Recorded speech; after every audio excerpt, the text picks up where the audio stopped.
one that put them up against a familiar foe. After years of playoff dominance against the New York Knicks, Chicago finally met its match in the 1994 Eastern Conference semifinals. The Bulls were lost without Michael Jordan, who was attempting to master another sport. You know, when I was down in minor league baseball, I could be a part of it. It's like a bully of the neighborhood taking advantage of your kid brother when you know the big brother's not around. You had those feelings of, God, I know I could help that team. The Knicks finally defeat the Chicago Bulls in a playoff series. A much different Bulls team hosted the Knicks in this year's playoffs. And again, the rivalry produced an intriguing matchup.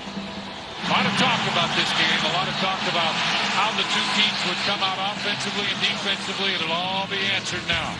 Harp, be ready, Harp. Lock and trail. Michael.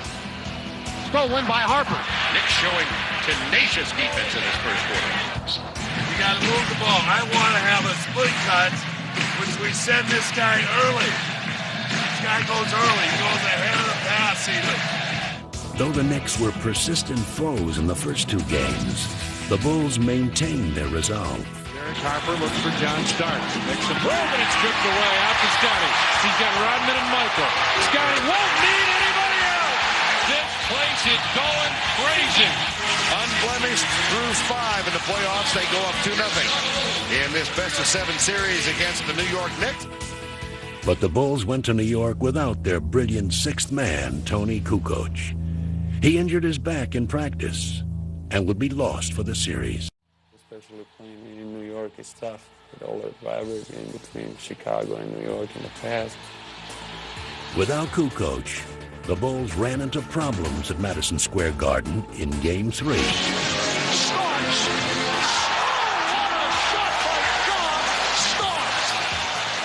With the two teams battling to a furious finish, Michael Jordan delivered mightily in the clutch. Jordan for 3 to tie it. He does! The Knicks of the Bulls are tied at 88 with 19 seconds remaining. They battled into overtime, and there, Patrick Ewing gave the Bulls their first brush with vulnerability. And the Bulls are up by 3. Ewing, to cut it to 1. He holds up, 15-foot jumper, he puts it in, and the Knicks go up by 1. The Chicago Bulls are beat for the first time in the playoffs. Stripped of their invincible aura, the Bulls would have to face the Knicks again in barely 24 hours. But Chicago was eager for the challenge. Mike was very upbeat and kept saying, this, we're fine. Y'all realize we're 2-1, man. We're not 1-2. Let's go out here and play this thing, all right? Let's be ready to roll on now. I like that. What time is it? Game time!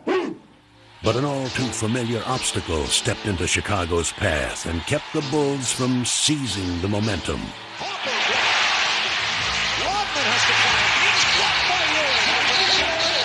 Second violation. And Patrick Ewing hearing it from the crowd.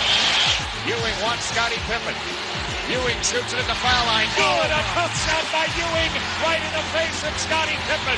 New York takes the lead and the Bulls take time. With the Knicks seemingly in command, the Bulls found an unlikely hero.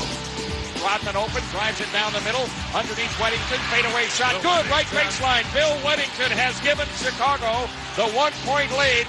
It wasn't said, let's look for Billy. I was filling a spot and going to a position where I'd be helpful to our offense. We all have a purpose and a role on this team, and everyone.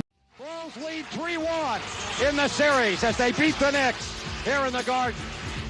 As the series shifted back to Chicago for Game 5, the rejuvenated Bulls dominated and finally sent the Knicks home for the season. Jordan just looked over at Spike Lee and waved bye-bye. The Bulls are moving on to face the Orlando Magic